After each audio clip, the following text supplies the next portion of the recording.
तो जिस तरह भूखा आदमी कभी अन्न के बिना नहीं रह सकता है, और जिसको तृषा लगी है, तृष्टि है, तो उसको बिना पानी नहीं चल सकता है। तो उसी तरह परमात्मा के बिना वह नहीं रह सकता है, बेचैन हो जाता है। और उसको बिना न भूख लगे, न तरस लगे, न निद्रा आवे, तो परमात्मा के सिवाय उसकी वृत्ति और कहीं नहीं जाती है। इस तरह परमात्मा को प्राप्त करने के लिए वह व्याकुल हो जाता है। जैसे भगवान योग करने के लिए गीता जी दी, प्रयोग करने के लिए रामचरितमानस, रामायण, और वियोग श्रीमद् भागवत जी में बताया, गोपियों का वियोग, जयति तेधिकम जन्मना व्रज शयत इंदिरा शश्वदत्रहि दयित दृश्यताम दिक्षु तावका त्वयि धृता सव स्वाम विचिन्वते। तो परमात्मा को प्राप्त करने के लिए व्याकुल होता है और उसके हृदय में परमात्मा का अनुभव हो जाता है। इस तरह एक बार हृदय में परमात्मा का अनुभव होते ही साधक सब जगह परमात्मा को देखता है, ऐसा अनुभव हो जाता है। वास्तविक यही अनुभव है। 12वें से 17वें श्लोक तक ज्ञेय तत्व का वर्णन किया और भगवान का समग्र रूप वासुदेवः सर्वमिति ये कहा। वासुदेवः सर्वमिति स महात्मा सुदुर्लभः बहुनाम जन्मनाम अन्ते ज्ञानवान माम प्रपद्यते। क्योंकि निर्गुण निराकार 12वें श्लोक, सगुण निराकार 13वां श्लोक, सगुण साकार 16वां श्लोक, तीनों रूपों का इसमें वर्णन हो गया। यानी ज्ञान गम्य परमात्मा ज्ञान तत्व से ही हम जान सकते हैं। इसलिए ज्ञेयम कहा, जानने योग्य भगवान है। क्रिया वस्तु आदि से नहीं जाना जा सकता। तत्व ज्ञान के सिवाय उनको जानने का और कोई साधन है ही नहीं। मनुष्य कर्म योग, ज्ञान योग, ध्यान योग आदि साधना से परमात्मा को जानेगा। वास्तव में तत्व ज्ञान से ही वह जान पाएगा। श्रद्धा, भक्ति, विश्वास, भगवत कृपा आदि से भी जान सके तो वह तत्व ज्ञान से ही जान सकता है, क्योंकि वह जानना ज्ञान से ही होता है। यही ज्ञान गम्यम पद का अर्थ साधन समुदाय से प्राप्त करने योग्य भी कर सकते हैं, जिनका वर्णन इसी अध्याय के 7वें श्लोक से 11वें श्लोक तक हुआ है। तो आइए 17वें श्लोक का अर्थ क्या कहते हैं इंग्लिश में, उसका ट्रांसलेशन वो जरा हम देख लेंगे। अध्याय 13वां और श्लोक 17वां 1 से 1। ज्योतिषामपि तज्ज्योतिः तमसः परमुच्यते ज्ञानं ज्ञेयं ज्ञानगम्यं हृदि सर्वस्य विष्ठितम्। That supreme Brahma is said to be the light of all lights and entirely beyond Maya. That Godhead is knowledge itself, worth knowing and worth attaining through real wisdom, and is particularly abiding in the hearts of all. तो सब कुछ परमात्मा है, ये कहने का चाह रहे हैं। परमात्मा के सिवाय और कुछ नहीं है। यहाँ इसका श्लोक हम 18वां लेंगे। ज्योतिषाम अपि तज्ज्योति, he is the source of the light in all illuminants objects. He is beyond the darkness of matter and is the unmanifested. He is knowledge, he is the object of knowledge, and he is the goal of knowledge. He is situated in everyone's heart. ज्योतिषाम अपि तज्ज्योति, ज्योतिषाम अपि तज्ज्योति तमसः परमुच्यते ज्ञानं ज्ञेयं ज्ञानगम्यं हृदि सर्वस्य विष्ठितम्। He is set and he is sitting in all people hearts. Means he is Virat स्वरूप। तो यहाँ भगवान के लिए जो भाव कहा, सब कुछ ही परमात्मा है, परमात्मा के सिवाय और कुछ भी नहीं है। देखिए यहाँ सर्व प्रकाशमान वस्तुओं के प्रकाश का स्रोत भी भगवान है। वह भौतिक अंधकार से पर है, अगोचर है।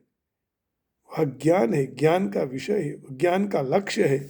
और ऐसे परमात्मा सबके हृदय में स्थित है।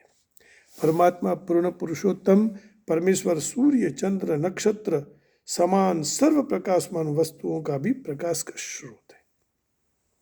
हम जानते हैं कि वैकुंठ में सूर्य और चंद्र की जरूरत नहीं है, क्योंकि वहाँ परमात्मा स्वयं देदीप्यमान है। भौतिक जगत में भगवान का दिव्य प्रकाश अर्थात ब्रह्म ज्योति महत तत्व अर्थात भौतिक तत्वों से वह ढके हुए हैं। इसलिए भौतिक जगत में प्रकाश के लिए चंद्र सूर्य बिजली की जरूरत रहती है, परंतु दिव्य जगत में इन वस्तुओं की जरूरत नहीं है। वैदिक साहित्य में स्पष्ट कहा है कि भगवान देदीप्यमान प्रकाश के कारण सारे वस्तुओं के प्रकाश युक्त हैं। इसलिए स्पष्ट होता है कि वह भौतिक जगत में अवस्थित नहीं रहते हैं, वो तो आध्यात्मिक जगत में वैकुंठ लोक में है, कि जो दिव्य आकाश से सुदूर है। वैदिक साहित्य में इसका भी समर्थन किया है। आदित्य भरण तमस परस्तात् श्वेताश्वतर उपनिषद में कहा है कि वह दिव्य आकाश से भी दूर है, भौतिक जगत में अवस्थित नहीं है, आध्यात्मिक जगत में है भगवान। वह सूर्य की तरह नित्य तेजोमय है, परंतु वह भौतिक जगत के अंधकार से अत्यंत दूर सुदूर स्थित है। उनका दिव्य ज्ञान दिव्य है। वैदिक साहित्य उसका भी समर्थन करता है। ब्रह्म और सार रूप हृदय में स्थित परमेश्वर ज्ञान प्रदान करते हैं। तम महदेवम आत्मबुद्धि प्रकाशम मुमुक्षुर्वै शरणमहं प्रपद्ये। तो फिर हमें उनके पास जाना चाहिए, है ना। जो मनुष्य मुक्ति को इच्छता है वह पूर्ण पुरुषोत्तम परमात्मा के शरण में जाना चाहिए। अंतिम ज्ञान के ध्येय संबंध में वैदिक साहित्य में पुष्टि हुई है। तमेव विदित्वा ति मृत्युम एति, उसी को जानकर ही मृत्यु की सीमा को आदमी उल्लंघन कर सकता है। वह हर एक हृदय में सर्वोपरि नियंता के रूप में स्थित है। परमेश्वर के चरण श्री हस्त सर्वत्र प्रसुत है, विस्तृत है। परमात्मा जीवात्मा विषय यहाँ कोई कह नहीं सकते हैं, जीवात्मा के लिए कुछ नहीं कह सकते हैं। ये तो मानना पड़ेगा कि कार्य क्षेत्र को जानने वाले दो ज्ञाता है, एक जीवात्मा एक परमात्मा। मनुष्य के हाथ पांव मात्र स्थानिक विस्तार वाले हैं, भगवान श्री कृष्ण के श्री हस्त चरण सर्वत्र विस्तृत है। इसलिए श्वेतर उपनिषद में कहा सर्वस्य प्रभुमीशानम सर्वस्य शरणम बृहत्, है ना। हमारा जीवात्मा है साथ में परमात्मा के, लेकिन सब कुछ परमात्मा ही है। परमात्मा सर्व जीवात्माओं के प्रभु अर्थात स्वामी है, इसलिए जीव मात्र का अंतिम आश्रय है। परमात्मा और जीवात्मा सदा भिन्न है, इस बाबत को हम नकार नहीं सकते हैं। तो यह बात भी बहुत अनूठी कही कि तमेव विदित्वाति मृत्यु मेति नान्य पंथा अयनाय विद्यते, उसी को प्राप्त करने के लिए दूसरा और कोई भी रास्ता है ही नहीं जो हमें परमात्मा को प्राप्त करना चाहिए। और इसलिए सर्वत्र लभ्यते दैवात् यथा दुःखम अयत्नतः सुखमैन्द्रियकम दैत्या देह योगेन देहिनाम। प्रहलाद को दैत्य कुलोत्पन्न मित्रों ने कहा कि यह भौतिक शरीर मिलते ही सुख दुख मिलता है, इसलिए हरि के साथ संबंध जोड़ो।